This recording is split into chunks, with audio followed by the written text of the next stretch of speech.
হ্যাঁ বন্ধুরা, আজ আমার আলোচনার বিষয় কলিযুগ সম্পর্কে। শ্রীকৃষ্ণ কলিযুগ সম্পর্কে যে কথাগুলি বলেছেন সেটাই আজ আমি আলোচনা করব। হ্যাঁ, আমরা জানি যে 4 যুগ, সত্য, ত্রেতা, দ্বাপর, কলি। আর আমরা হচ্ছি সেই কলিযুগের অদম। হ্যাঁ, আপনাদের মনে অনেক প্রশ্ন থাকতে পারে যে কেন আমি অদম কথাটি বললাম। তাহলে কলিযুগ সম্পর্কে শ্রীকৃষ্ণ যে কথাগুলি বলেছেন সেটা একবার শুনুন, আশা করি আপনাদের মনে আর সেই প্রশ্ন থাকবে না। হ্যাঁ, আমি বা আপনি বা আপনারা কখনো কি ভেবে দেখেছেন যে আমরা কোথায় আজ আছি, আমাদের আচার আচরণ কি, আমাদের অবস্থান কোথায়? না, আমরা কেউ সেই বিষয়ে একবারও চিন্তা করে দেখিনি। তাহলে আসুন শ্রীকৃষ্ণ সেই কলিযুগ সম্পর্কে কি বলেছেন একবারে শুনে নেই। কলিযুগে মানুষ হবে মিথ্যাবাদী ও স্বার্থপর। মানুষের দেওয়া প্রতিটি প্রতিশ্রুতি আর কাজের মধ্যে কোনো মিল থাকবে না। দেশ ও সমাজের বুকে যারা ধার্মিক ও জ্ঞানী হিসাবে খ্যাতি পাবেন, তাদের প্রকৃত মানসিকতা থাকবে শকুনের ন্যায়। উপরে ধর্ম ও জ্ঞানের কর্ম পরিহিত মানুষগুলোই নিজেরাই হবে বন্ড ভ্রষ্টাচারী। কলিযুগ হলো পাপের যুগ, আর এই পাপ থেকে উদ্ধারের একমাত্র উপায় ভগবানের সেবায় নিজেকে অর্পণ করা, নিজেকে সঁপে দেওয়া। কলিযুগে মানুষের ভালোবাসা হবে স্বার্থ ও অর্থকেন্দ্রিক। গীতায় শ্রীকৃষ্ণ জানিয়েছেন, ব্যক্তির অনিয়ত স্থিতি মন তাদের শত্রুতে পরিণত হয়, যার কারণে কোনো পরিস্থিতিতেই মানুষ কখনো সফল হতে পারে না।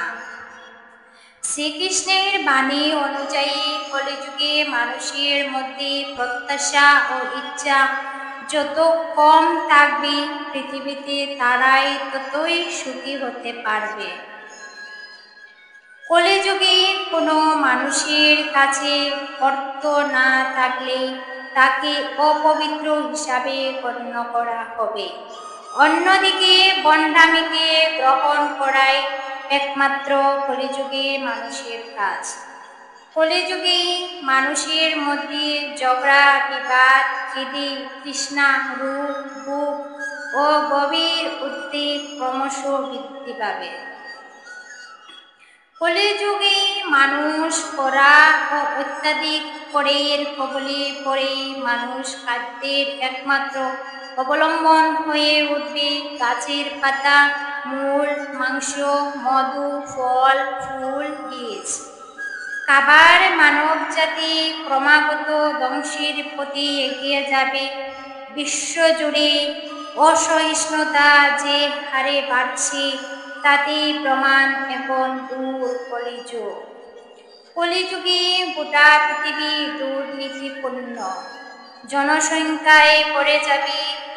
তাই যারা নিজেদেরকে শক্তিশালী হিসাবে প্রমাণ করতে পারবে, একমাত্র তারাই রাজনৈতিক ক্ষমতার অধিকারী হয়ে উঠবে। গীতায় বলা আছে, কলিযুগের প্রভাবেই ক্রমে ধর্ম, বিশ্বাসযোগ্যতা, স্বচ্ছতা, সহিষ্ণুতা, ক্ষমা, প্রদর্শন, শারীরিক ক্ষমতা, স্মৃতিশক্তি, এই সব কিছুই একেবারে নিঃশেষ হয়ে যাবে। কলিযুগে একজন ব্যক্তির যত বেশি ধন সম্পত্তি থাকবে, সে তত বেশি গুণী বলে বিবেচিত হবে এবং আইন ন্যায় বিচার কার্যকর হয়ে শুধুমাত্র একটি শক্তির ভিত্তিতে। কলিযুগে জীবনকাল এতটাই সংক্ষিপ্ত হয়, তা কেবল তাৎপর্য খাবারের কারণে নয়, বরং অনিয়মিত অভ্যাসের কারণে। কলিযুগে প্রকৃতি হল পর্বে ভারসাম্যহীন।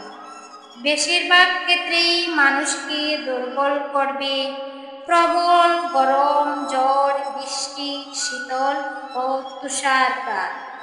কলিযুগে নিরপেক্ষ এবং অসহায় মানুষ এবং যাদের ঘুষ দেওয়া হবে না, তারা ন্যায় বিচার থেকে সবসময় বঞ্চিত হয়ে থাকবে। সমাজে তাদের কোনো মূল্যই থাকবে না। সমাজের বুকে তারাই অতি নিম্ন শ্রেণীতে বসবাস করবে। কলিযুগে মানুষের একটাই অর্থ, শুধুমাত্র পেট ভরে ভাত খাওয়া এবং সকাল হলেই পরনিন্দা চর্চা করা।